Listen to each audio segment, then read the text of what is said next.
우리가 살면서 많은 사람들을 만나죠. 그런데 그 만나는 사람들을 크게 세 종류로 좀 우리가 구분해 볼 수 있을 것 같아요. 첫 번째가 아주 쉽게 좋아할 수 있는 사람, 나하고 잘 통하는 사람.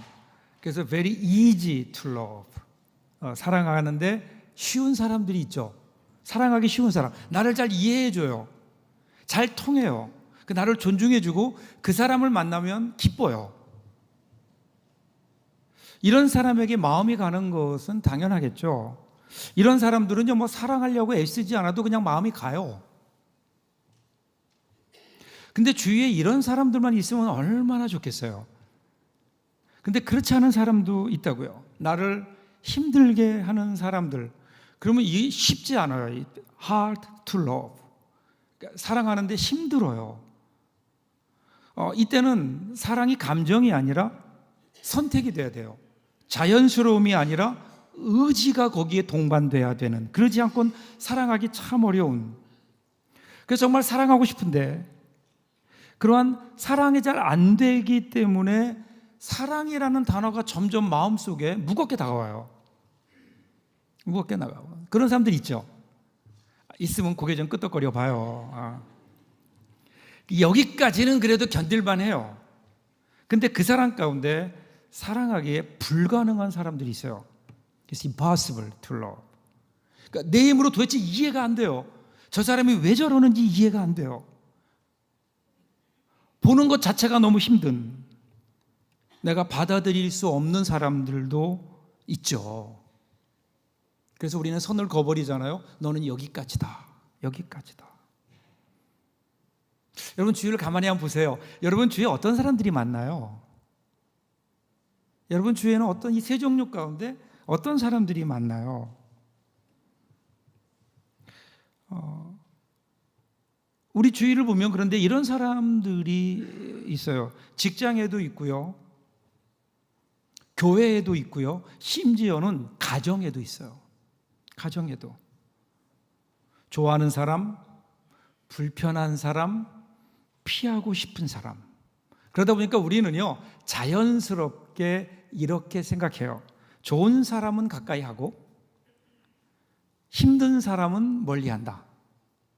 이게 우리의 자연스러운 생각이 되고 어쩌면 이것이 인생을 살아가는 지혜가 아닌가라는 생각이 들 정도로 오늘 우리는 그것을 자연스럽게 생각해요. 그런데 오늘 주일 아침에 우리 하나님은요, 이렇게 너무나 자연스러운 우리의 마음에 질문을 던지세요. 질문을 던지시면서 전혀 다른 이야기를 우리에게 하세요. 그 이야기가 바로 요나 이야기예요. 요나의 이야기. 요나서 1장 1절 2절 한번 보실까요? 이렇게 시작해요. 요나서가 여호와의 말씀이 아미떼 아들 요나에게 임하니라. 이르시되 너는 일어나 저 큰 성읍 니느웨로 가서 그것을 향하여 외치라. 그 악독이 내 앞에 상달되었음이니라 하시니라. 요나가 선지자였어요. 선지자는요, 하나님의 말씀을 듣고 그 하나님의 말씀을 그대로 전하는 사람이에요.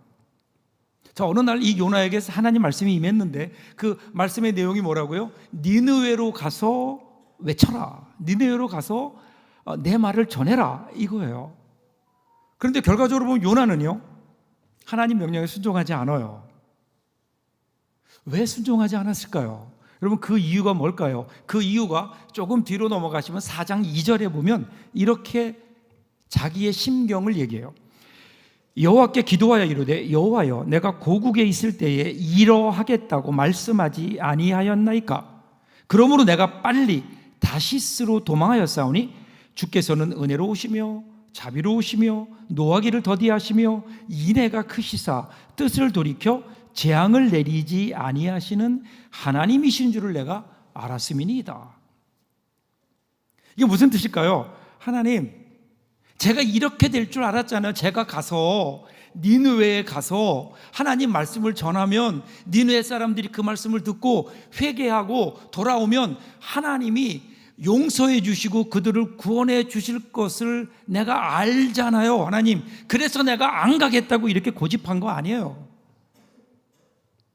그러니까 여러분, 지금 요나에게 이 니느웨에 사는 사람들은요, 절대로 구원받아서는 안 되는 사람들이에요. 왜 그랬을까요? 여러분, 니느웨는요, 그 당시 세계 최고의 제국이었던 아시리아 제국의 수도였어요. 압도적인 군사력을 가지고 끊임없이 주위에 있는 나라들, 특별히 이스라엘을, 북이스라엘을 괴롭혀왔고 결국 나중에는 북이스라엘을 멸망케 하는 나라가 바로 이 아시리아, 니느웨인 거예요. 그러니까 니느웨는요, 요나 입장에선 절대로 구원받아서는 안 되는 그 나쁜 놈들이고 원수인 거죠. 그러니까 아무리 하나님 말씀하셔도 갈 수 없는 거예요. 가서 말씀을 전하면 저들이 회개하고 구원받은 것을 알기에 저들은 구원받아서는 안 되는 사람들이기 때문에 결코 나는 하나님 말씀에 순종할 수 없습니다. 이게 여러분 요나의 생각이고 요나의 정의였어요. 여러분, 이 장면이 굉장히 아이러니하지 않나요? 요나가 하나님 말씀을 몰랐기 때문에 불순종한 게 아니라고요. 하나님 말씀을 누구보다도 잘 알았어요. 그런데 그래서 불순종한 거예요. 하나님 마음보다 자기 마음에 있는 정의, 그게 더 옳다고 생각하는 거예요. 여러분, 오늘 우리가 살아가고 있는 이 사회를 보면 이 사회의 그 화두는 보면 정의, 공평, 그렇지 않나요? 정의와 공평, 정의로운 세상, 공정한 판단, 옳고 그름이 분명한 삶. 여러분, 그 말은요 옳아요. 그리고 옳게 들립니다. 누구도 그 앞에서 쉽게 아니라고 반박하지 못하죠. 그런데 조금만 더 사실은 우리가 이렇게 외치는 정의와 공평, 그 안을 깊이 들여다보면 그 안에는 늘 하나의 중심이 숨어 있어요. 그게 바로 나예요. 나. 그래서 우리는 같은 사건을 보면서도요, 누구에겐가는 어떤 사람에게는 이해하려고 노력해요. 그 사람의 입장을. 그런데 똑같은 상황인데 누구에겐가는 잔혹해요. 유난히 엄격해져요. 어떤 순간에는 그럴 수도 있지 하면서 넘어가는데 어떤 순간, 어떤 일에는 끝까지 따지고 놓지 않아요. 왜 그럴까요? 판단의 중심에 내가 있어요. 나. 그래서 우리는 이렇게 얘기하죠. 세상은 정의로워야 된다. 나쁜 사람들은 벌 받아야 된다. 맞는 말이에요. 이 사회에 필요한 일이에요. 근데 문제는 여기 있어요. 자, 그 기준이 어디에 있느냐는 거예요. 그 기준 속에 이미 내가 들어가 있는 거예요. 그래서 사실은요, 솔직히 얘기하면 우리 가운데 이런 마음이 우리에게 분명히 있죠. 나에게 잘하면 좋은 사람, 나를 힘들게 하면 나쁜 사람. 그러다 보니까 우리는 용서는 더디게, 정죄는 빠르게 하는 거예요. 그런데 성경이 우리에게 보여주는 하나님의 사랑, 하나님의 정의는 우리의 이런 흐름과는 전혀 결이 달라요. 하나님의 사랑은 계산하지 않아요. 자격을 따지지 않아요. 그래서 이 사랑이 우리에게는 낯설게 느껴져요. 왜냐하면 우리는 한 번도 그런 사랑을 해본 적도 없고 받아본 적도 없기 때문에 그래요. 우리는 사랑의 근거를 어디에서 찾죠? 사람에게서 찾아요. 그 사람에게서 찾는 거예요. 이 사람이 사랑을 받을 만한 가치가 있는가? 끊임없이 질문하고 확인하고 판단해요. 그런데 하나님은요, 사랑의 근거를 우리에게 두지 않으세요. 하나님은 그냥 먼저 사랑하세요.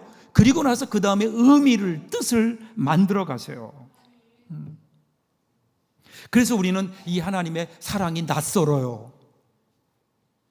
그래서 우리가 하나님이 당신을 사랑하십니다. 그러면 사람들이 뭐라고 얘기할까요? 왜 나를 사랑해?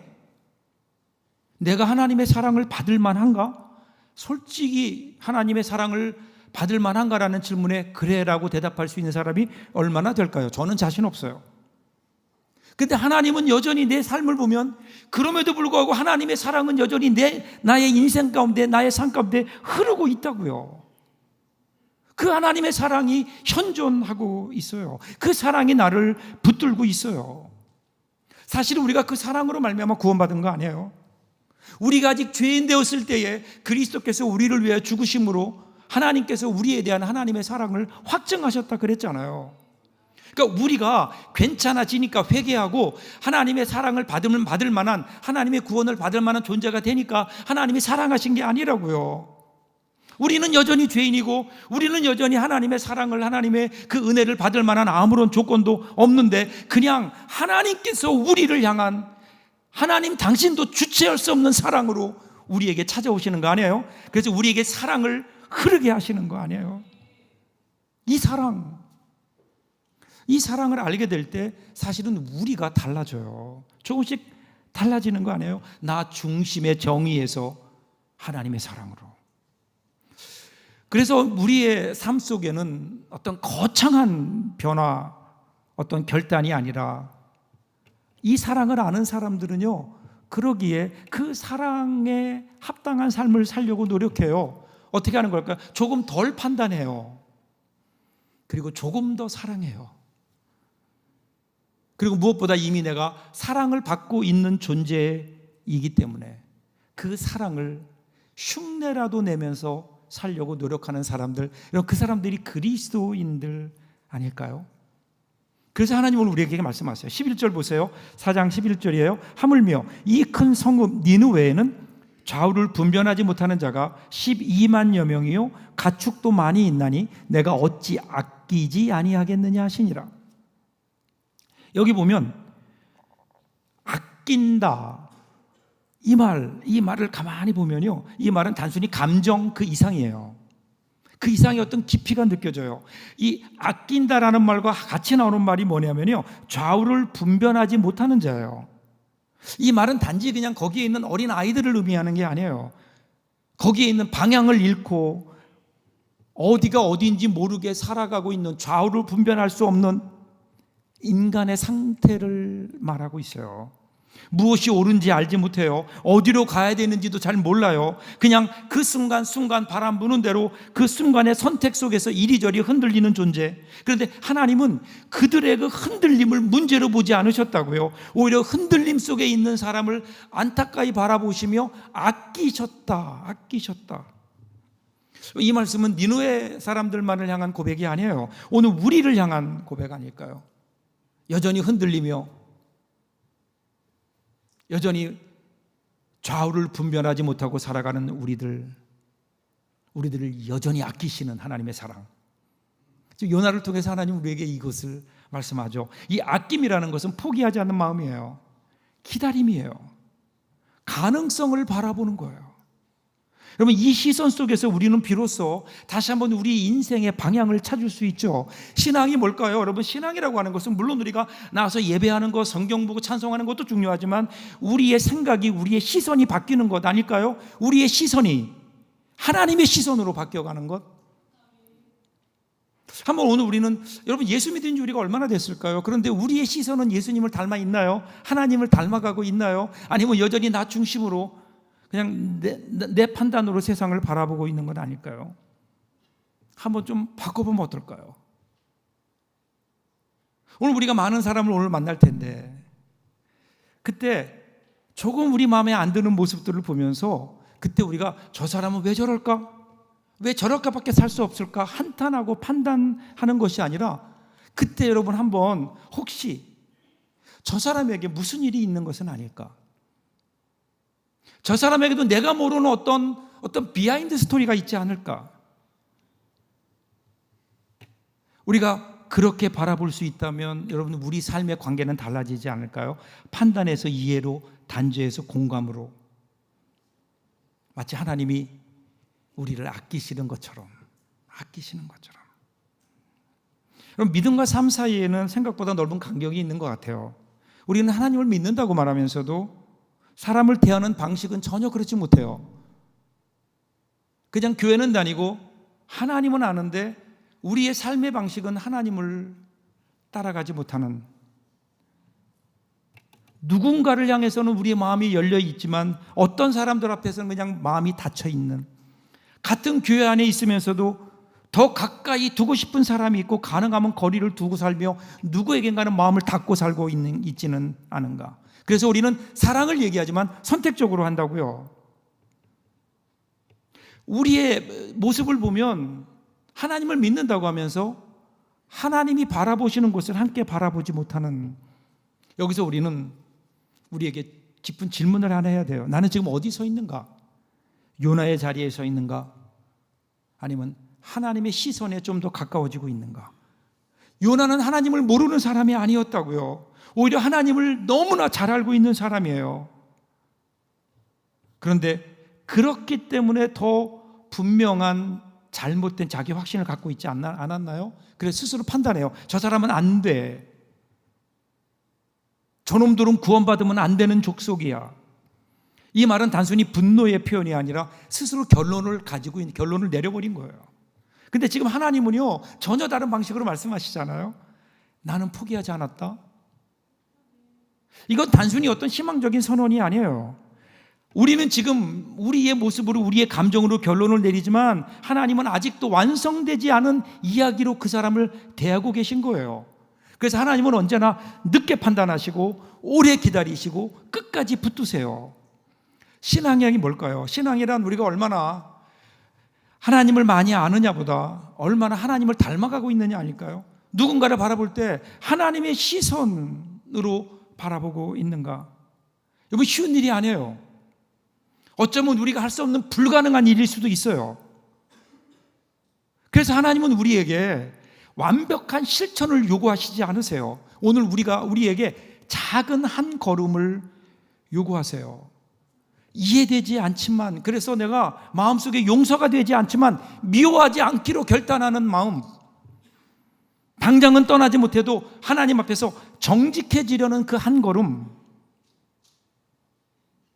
여러분, 오늘 하나님 우리에게 원하시는 거 그거 아닐까요? 순종은요, 거대한 도약이 아니에요. 하나님을 향한 작은 순종의 발걸음인 거예요.